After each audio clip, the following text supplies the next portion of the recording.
warm welcome to you. You're listening to the Music Business Buddy with me, Johnny Amos, podcasting out of Birmingham in England. I'm the author of the book, The Music Business for Music Creators, available in hardback, paperback, ebook format in all the major bookstores and online, Amazon, etc. I'm a music creator with a variety of credits. I'm a consultant, an artist manager, and a senior lecturer in music business and music creation. Wherever you are, whatever you do, consider yourself welcome to this podcast and to a part of the community. I'm here to try and educate and inspire music creators from all over the world in their quest to achieving their goals by gaining a greater understanding of the business of music. Okay, so I've got to start by saying this, everybody. Today is episode 50. Wow, that's a milestone, right? One of the things my wife often says to me is, you never stop and kind of, congratulate yourself, give yourself a pat on the back for this achievement or this little thing over here. And I don't. I just want to plow on and get through that. So I can't wait to just plow through the next 50. But a big thank you to you, everybody, for being with me, right? 50 episodes. It does feel like a bit of a landmark, I suppose, because podcasts, they come and they go, right? And we're still here, right? We're still doing this. So onwards to the next 50. Thank you for being here, everybody. Okay, so on to today's theme. Well, actually, it's a multiple kind of theme thing today because I'm going to be doing a Q&A. So one of the things that I often do, especially on social media, actually, is to ask people, say, what questions do you have about the music business? What kind of problems do you come across or what questions might you have? Now, I know that we've got ChatGPT and Google and we've got loads of different options as to how we can look things up, but sometimes that can be confusing. It can be overwhelming because there's a lot of different answers out there, right? So if you feel that I am a trusted source, and hopefully you do, then well, I am only a human with opinions and I get things wrong too, as we all do, right? But hopefully if you put your faith in me, as some people have today, then my answers may be useful to you. So so I've got a bunch of questions sat in front of me. I've not got any predetermined, premeditated answers to any of them, actually. In fact, I've only just taken a quick glance at all of them as I put them together in a little document. So here we go. Okay, first question. By the way, I'm not going to mention anyone's names because there's been a couple of people that have said, oh, can you not mention my name? So that's totally fine. So I thought it's probably easy if I don't mention anyone's names. So question one. Okay, so can you explain why PRS are collecting my song royalties if my distributor is? Yes. Okay, so if you break down you've got to separate the song and the recording here, right? So 80% of the streaming money comes to the recording and another 20% goes to the song that's been recorded and released, right? So the PRS for music as a sort of collective management organisation will collect on that 20%. Now out of that 20%, they split 10% is collected by PRS and the other 10% is collected by MCPS. So what your distributor is sending to you is the other 80% and that relates to the recording. Hopefully that answers that question.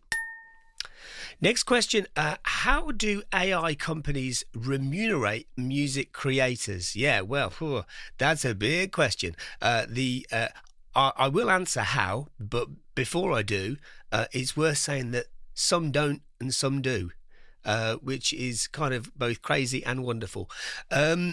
So some of the big kind of AI. By the way, when we talk about AI, oh my God, it's such a big area, isn't it? Like there's reactive AI, there's predictive AI, there's generative AI.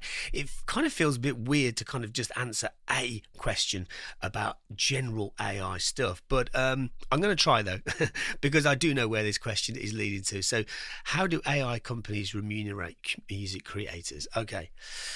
So I'm going to concentrate on those that do and kind of just bypass those that don't. And when I quickly bypass those that don't, by the way, I think as time goes by, we're going to start to see way less companies out there that are kind of doing big machine learning based off copywritten material. That is a problem, right? It is happening. It's been happening for a while. But there will be laws that come in and clamp down on that, and eventually it will become a thing of the past, right? So I think what a lot of the big tech companies are doing now is actually to remunerate music creators. And the way I see it kind of working is in two different ways, right?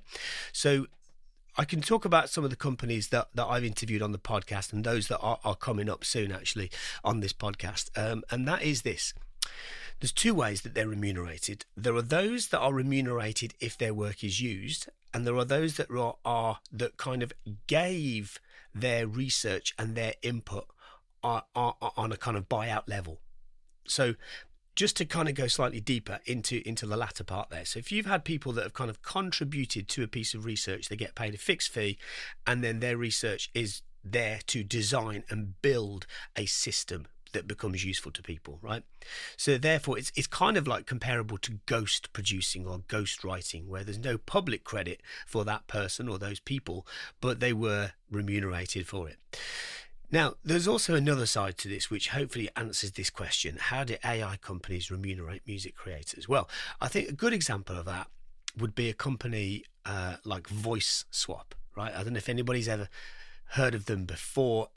I've got an episode coming up actually quite soon where I'm going to be interviewing Declan McGlynn from Voice Swap, and they have got it down to a T. So what they do is they will, the way the software works is that you can record a song and then you can replace the vocals on the song with somebody else's voice. Now, the way they actually remunerate the creators for that is brilliant, because they'll have like a huge bank of different vocalists. And so let's say if I open up a Pro Tools session folder and I've sung a song and I want to replace it with someone that sounds a lot better than me, then I pay a fee to do that. And then a part of that fee goes to that singer. So let's imagine that singer has spent, let's say, I don't know, a day or 2 days recording, or however long the recording takes place in order for the AI voice to be molded from. Then if I do a day or two recording a voice, then that person's voice, he or she, or they get paid every time their voice is used by somebody.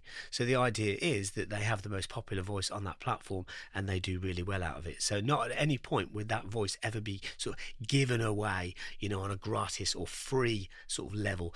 So music creators that wish to use that voice would pay a fixed fee, and then a portion of that would then go to the tech company. The other portion would go to the singer that recorded their voice originally. So not at any point would they ever just be able to get used for free. So that's my best answer to that question right now. And I think what Voice Swap do there is kind of, how do I put it? I think it's a strong indication of where things are headed, because it is at times in the AI world kind of like the wild west, right, where it's kind of like it's brand new and people are kind of just testing the boundaries and finding loopholes around the law and that kind of thing. And actually it's really annoying a lot of people especially those whose copywritten works and copywritten recordings are being used to create machine learning. So that's wrong, we know that, but the future does not look like that. The future looks like what I just explained. So hopefully that helps to understand how recordings are, how music creators are actually remunerating people that create music and assist with AI learning. There is another aspect to this, by the way, as well, and this is I've been slightly privy to some information of some companies that are kind of starting to move this way as well, which is this. When a piece of a recording is sampled or used on a creative level in some way in a new recording, it's going to become a lot easier to actually identify and track that piece of recording within a new one. So that will go back and look at all sorts of different historical uses of sampling. Like that technology is definitely for some people it's in development, for some people it's kind of ready, so that is something that's going to come in soon as well. So therefore it become trackable and traceable if somebody were to sample a recording and then look to release it. So that will be another way where music creators, and I should say really rights holders, would be also further remunerated. Oh, that was a long answer, wasn't it? Sorry, guys. Next question. I've heard people talk about publishing their song on Instagram and then they talk about publishing their music on Spotify. I'm confused. Can you help me with the right terminology? Yeah, I can. Yeah, it really confuses me as well.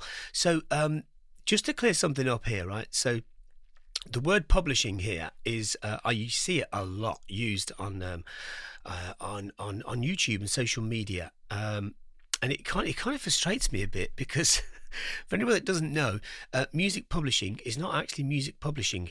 What? Yes, I know. Music publishing and distributing music to be released are two actually really quite different things. So that's where the terminology gets confusing, because people would say, "Oh, I've published my track on Spotify." It actually that sentence actually makes no sense at all, right? I know what people mean when they say it, but it actually makes no sense. So let me break this down to three pieces. First of all, music publishing is to do with the business of songs, right? It's got nothing to do with recorded music. It's to do with the songs, the intangible songs, the business of songs, how they're exploited, how they're collected, how they're distributed, how the royalties are distributed to music publishers and songwriters, etc. But to publish something is to prepare, to distribute, right? That's what it actually means. But in music, it doesn't mean that. But the trouble is, people use the term interchangeably. And I think sometimes the answer to this is in education, because people do it innocently and they don't realise that they're actually confusing people.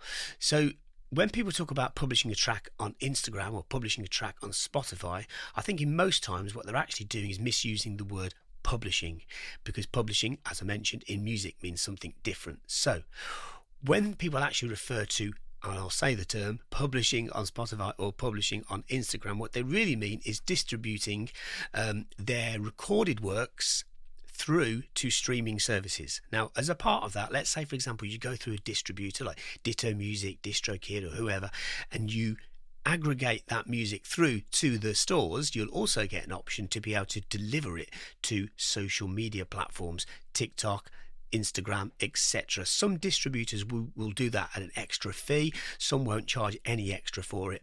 And then you'll get the option to be able to use a content ID system. Now, what that really means is that you'll be able to track anytime anybody uploads that song onto, let's say, Facebook or YouTube. YouTube and Facebook both have different content ID systems.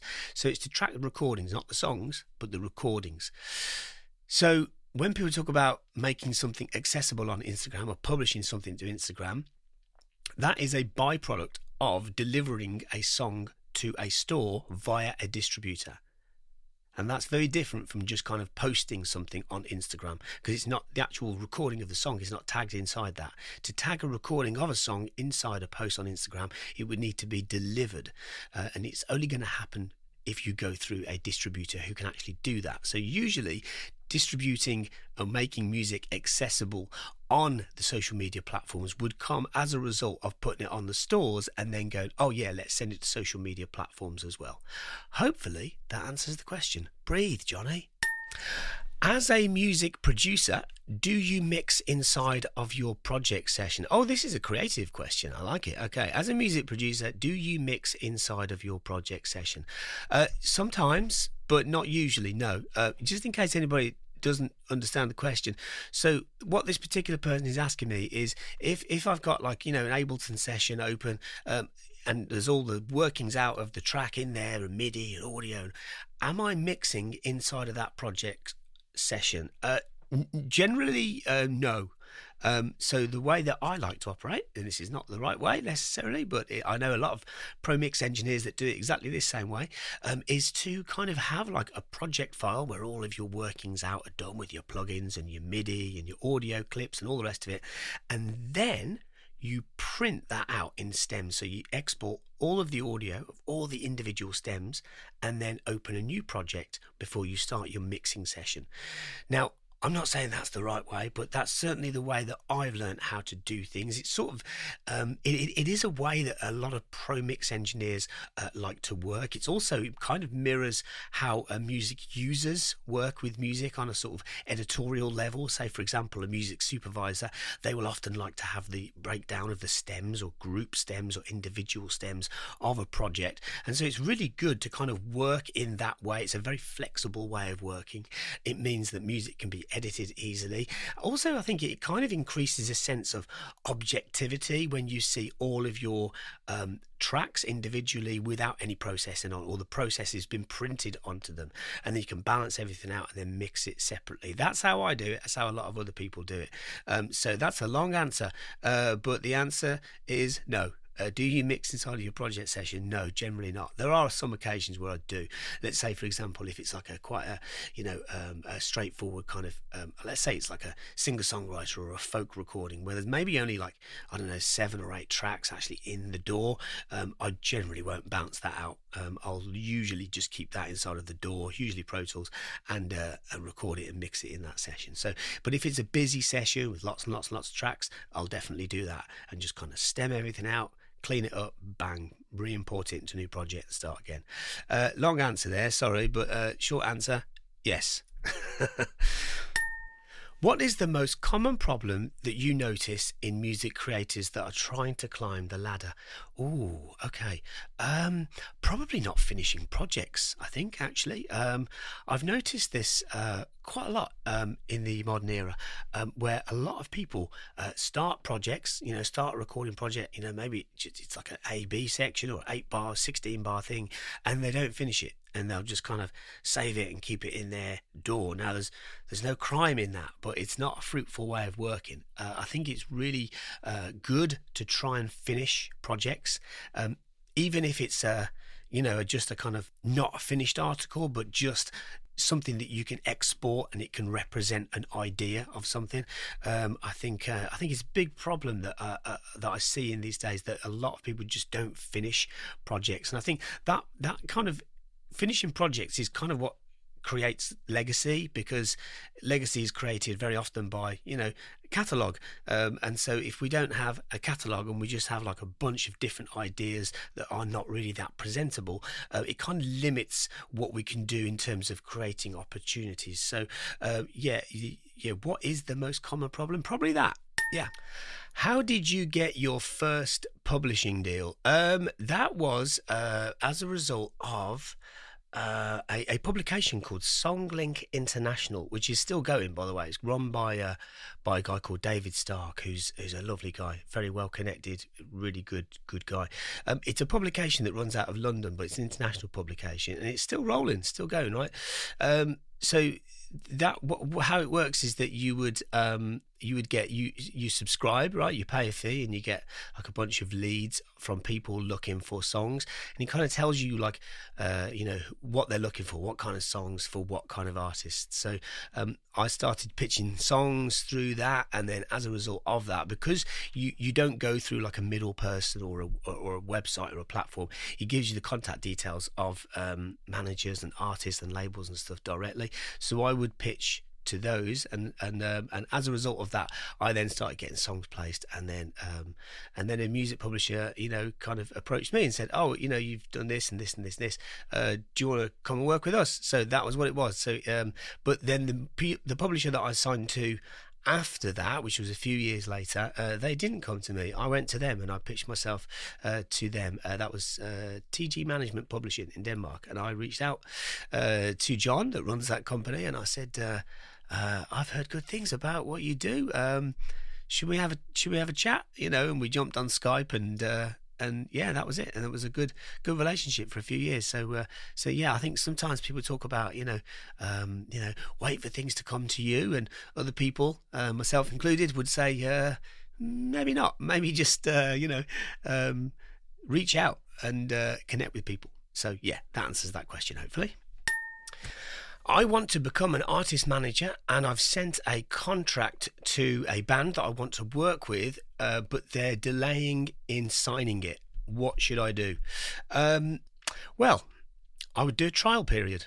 That's what I would do. I wouldn't ask them to sign anything yet. I would just do a trial period.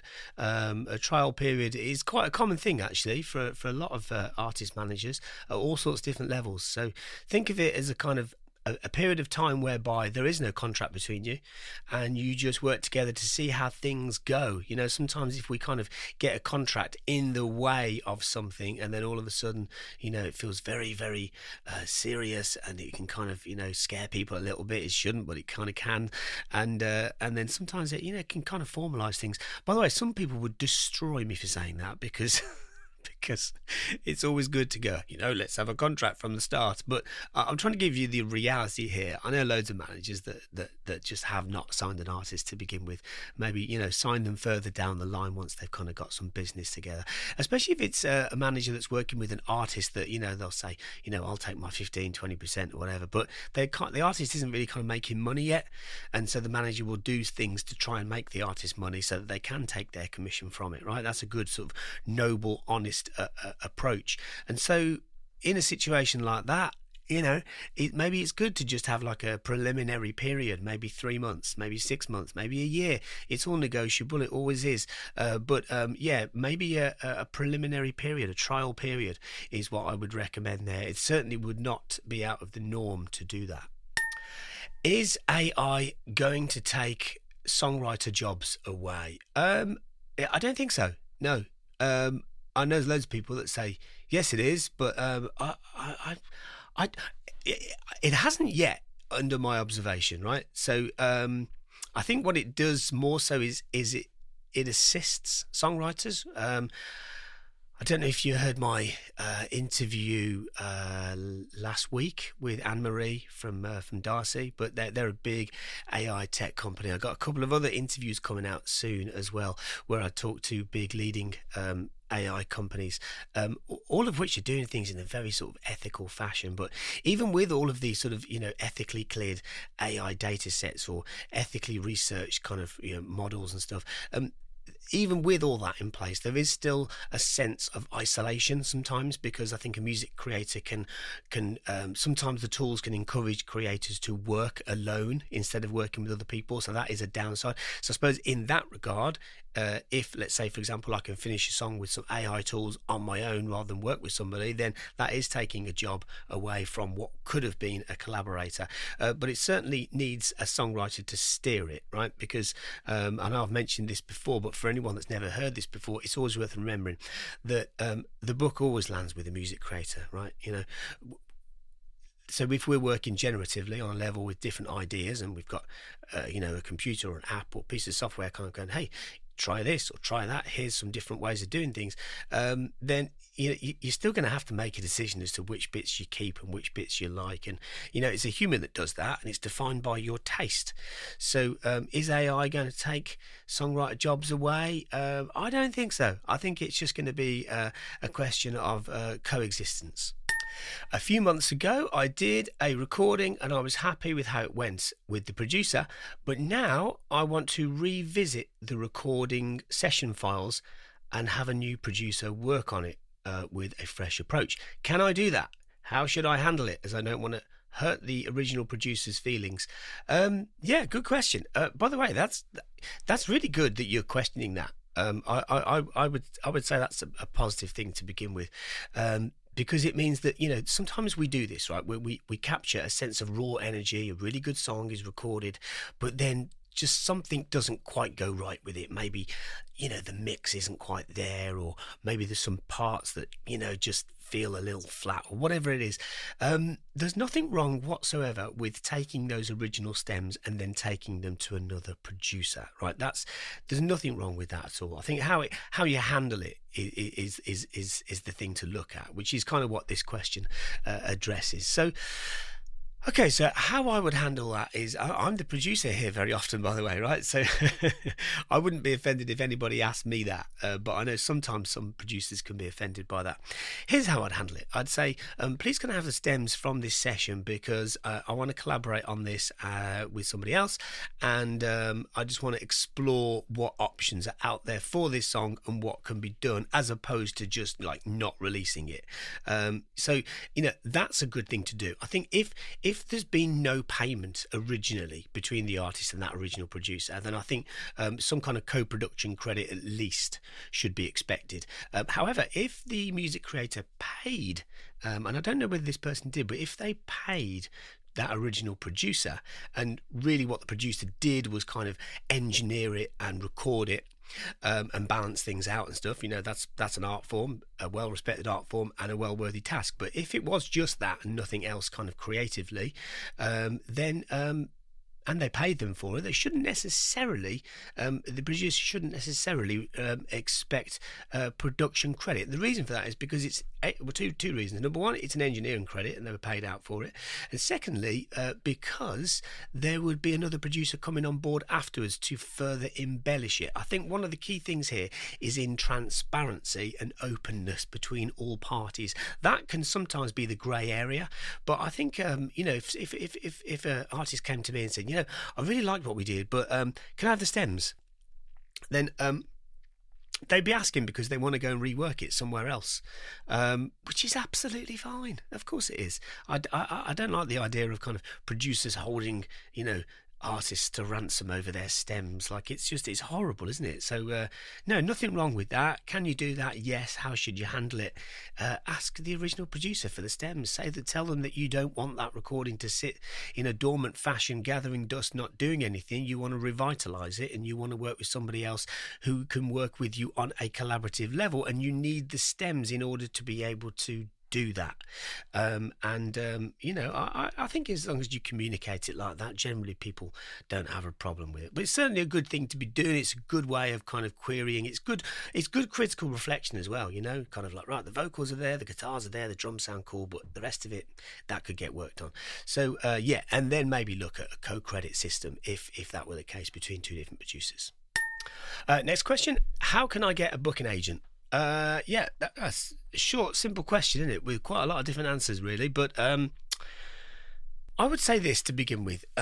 Who do you want to be your booking agent? It's a really good question, isn't it? I would research who you would like to be your booking agent, and by doing that, you can kind of figure out, who the most suitable people or companies are. I think once you've got an idea of who they are, it feeds your understanding of the landscape around you and what they can do, because what they will be expecting from you is important, and it's good that you have an understanding of what you expect of them. It's really kind of only at that point where expectations meet that you can start to do business. But let me simplify my answer for you a little bit more. How can I get a booking agent? Well, there are those that would tell you not to worry about it, to just keep gigging and just keep playing live, and they will come to you. And sometimes that happens, but sometimes it doesn't. So my school of thought is slightly different, and it's this. You go to them. You go to them and you demonstrate what you are already doing and how you would like to expand upon that by playing to a newer audience, and how you think you can go about doing that. That then gives a proposal for them to understand and accept. If you go and take that and say, look, I'm only gigging in my own town, I want to get a bit further out, can you help me? No, that's a really poor pitch.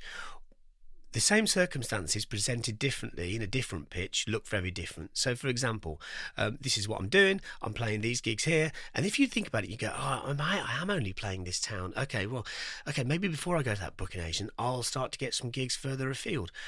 So you start to book, other gigs slightly further afield, right? And not be snobby about where you play ever, right? So just, keep playing. I can tell, I toured with a multi-platinum selling producer once that said to me, I'll play anywhere. I'll play McDonald's, I don't care. And he sold millions of records. It was a great attitude. It's always stayed with me.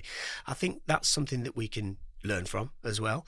To try and book as many gigs as you can to show that you kind of don't need a booking agent. That in itself kind of propels you to the awareness of booking agents. But I think when it comes to that pitch to booking agents, and I think you should, by the way, I think it's good to try and pitch yourself to different partners in the music industry, and a booking agent is absolutely an important partner.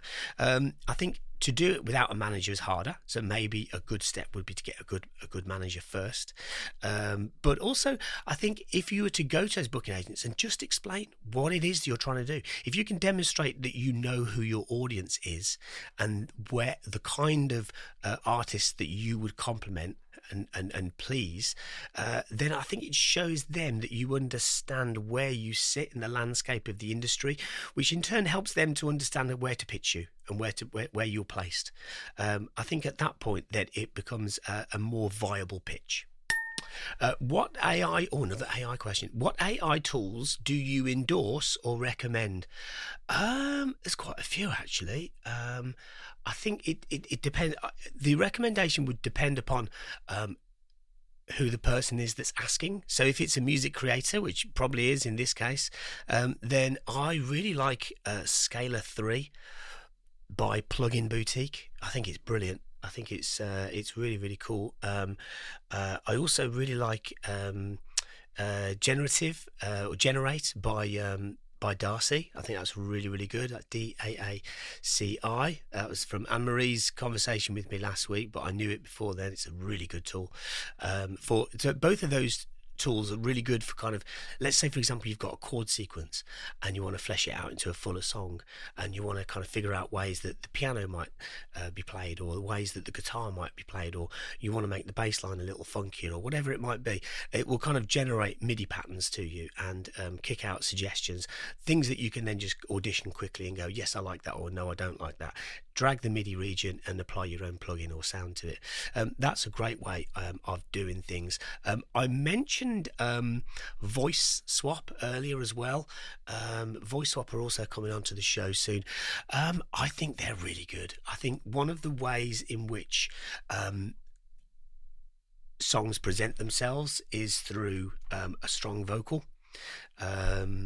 It's often the most important element for the average listener, and I think if you've got the right voice on a song, then it can present itself very well. And I think Voice Swap lends itself really, really well to that, and they're really ethical in how they do things and how they remunerate music creators. So yeah. Also Rox Audio, really good. They've got some really good. This is kind of more reactive AI, so they're really good at kind of mixing and mastering, and they'll kind of import your stems, and you've got this kind of auto mix function on there, which will work on a sort of reactive and sort of predictive level to very quickly kind of mix and master songs. And from what I've seen from that and the tests I've run on it and what I've seen other people do with it, it is really, really impressive. So yeah, those are the ones that I would recommend, but there's so many on the market. There's so many to pick from. I think before you even start to think about which ones you'd use, it's kind of good to go, what do I want it to do? Once you figure that question out to that, if it is generative stuff, if it is, I want it to help me to build my songs, but with my idea that I've got, but that just assisting me, then DAACI and Scalar 3 are really good options for that. I'm an artist, and the hardest thing I find to do is to create social media content constantly. Any advice? Yeah, I feel your pain there. Because that's a big problem for a lot of artists, isn't it? Any advice? Yeah, here's my advice. Stop trying to sell. There's a lot of people that, we hear a lot of things that, click here and do this and subscribe to that, and it's almost become kind of common language, hasn't it? So I would avoid. I know a lot of marketeers that would say, well, you need a call to action. I'm not sure you do. Not for artists anyway. You're trying to sell a person and people just as much as you are music and recorded products. So I think sometimes, just being a little bit more human can really, really help. What I really mean by that is not necessarily talking about music the whole time. I think there are certain kind of shared interests, and music is a shared interest, right? And the other things that attach to that. So for example, not necessarily talking about music all the time is actually quite a good thing. In fact, one of the things that I do when I kind of go to sort of networking events, conferences, that kind of thing, the common byproduct is that we're talking about music or music business, but that doesn't mean that we have to talk about it all the time. One of the things that I often bond with people over is actually not talking about music at all, but talking about, sport or the weather, right? I'm British, we talk about the weather a lot.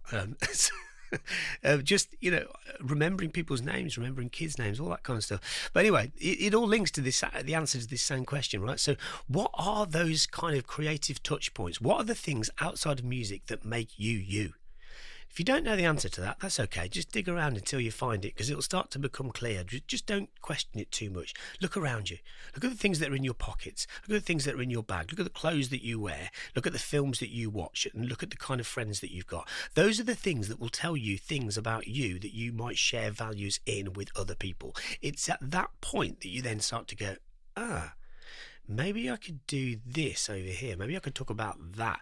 The other week when I interviewed Mimi Kamara, she was talking about how a lot of the artists that she worked with also have like their YouTube channels. One's cookery and one's this and one's animation. And, those shared interests really help to kind of group people together and create shared interests so that not everything is about the music. So that it is about other things. That could be anything at all. It could be video games. It could be fashion. It could be cookery, it could be bonsai trees, it could be anything you want it to be, but just finding those share points between an artist and their audience. Sometimes you actually build that audience as a result of those share points, and so it's got to be real, hasn't it?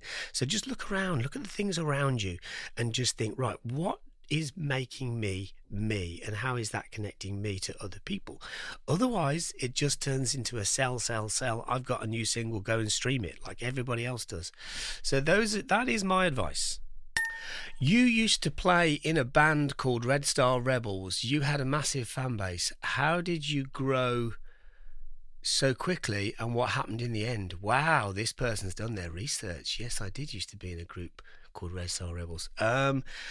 Okay, how did we grow so quickly? Right, there was kind of two things. First of all, this was 2005, so it was the sort of the peak time of the MySpace boom. So if anybody's not familiar with MySpace, it was kind of like the early incarnation of social media. It was before Facebook, but it was after Friends Were United. And it was the first time that there was a music social media platform, and it worked incredibly well for about 2 or 3 years. And you were able to kind of build a fan base through that. It was unseen. It shocked us actually how effective it was, so we'd be able to go to, I don't know, let's say we were going to Leeds, Brighton, or a different town, different city, and we didn't really have a fan base there. We'd be able to kind of target people based upon their interests, and kind of send them messages without them realizing that they were being spammed, right? And then they would turn up at the gigs, and you'd have 40 people, 50 people, 60 people there that had never heard of you before, but learned about your music as a result of this message on MySpace. And then it kind of grew and grew and grew. So that was something which, is just, that's untouchable. You can't do that anymore, right? But that was a thing. That was a very, very important tool. Another thing as well in the early days is that we were all a little bit older, right? We'd already been in bands and done this and that. And we were all kind of like, in the wrong end of our 20s, let's say.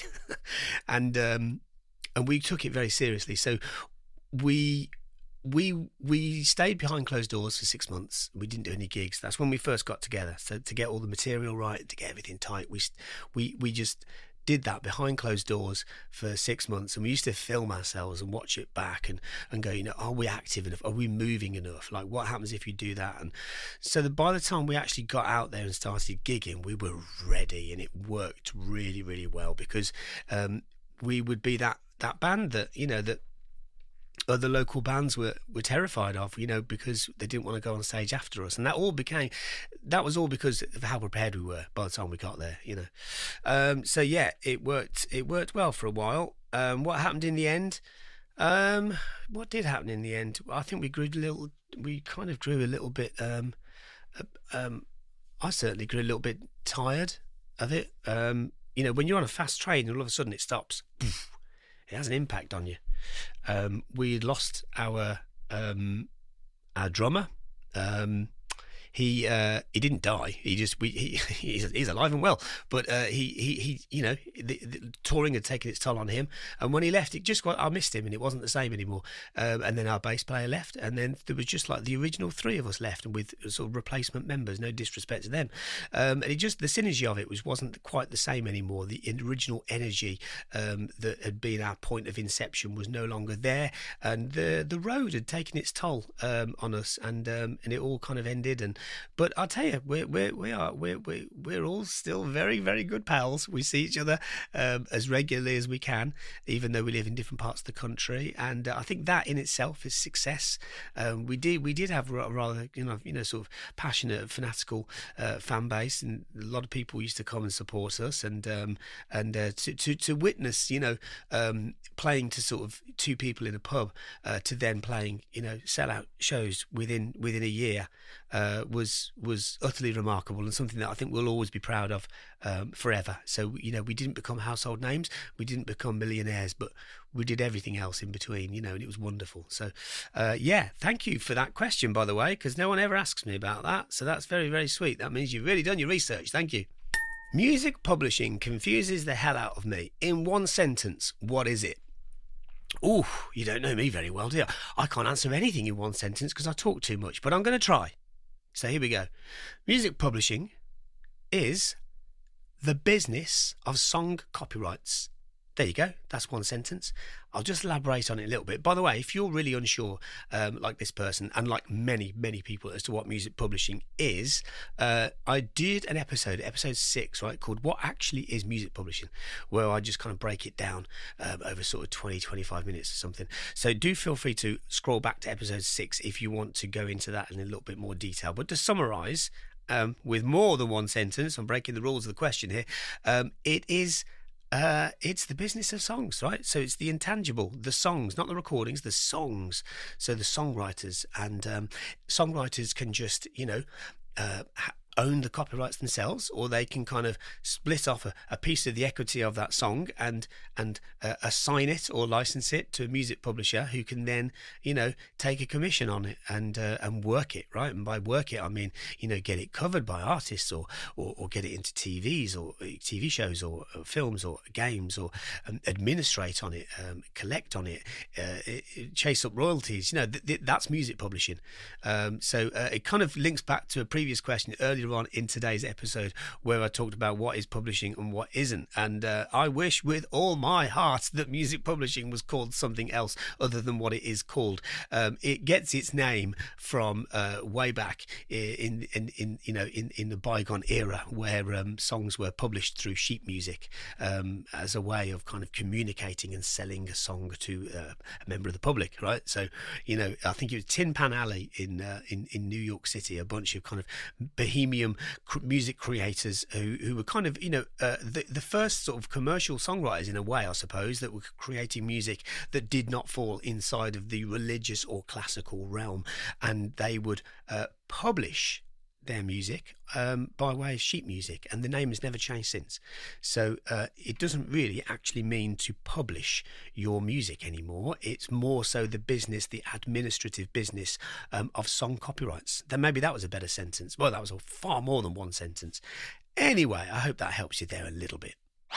Okay, so there you go, a little bit of a Q&A for episode 50. If you're still here, still listening to me, my gosh, that says that you are dedicated about your passion and pursuit of creating music and turning it into a business. And that is why I'm here, to help you to do that. So if you have questions and you would like them answered, maybe it's me that you want an answer from, or maybe it's one of my guests, do not hesitate. Reach out, send me that question, I will send you an answer. Okay, until next time, everybody, thank you for being here. Here's to the next 50, and may the force be with you. The music business body.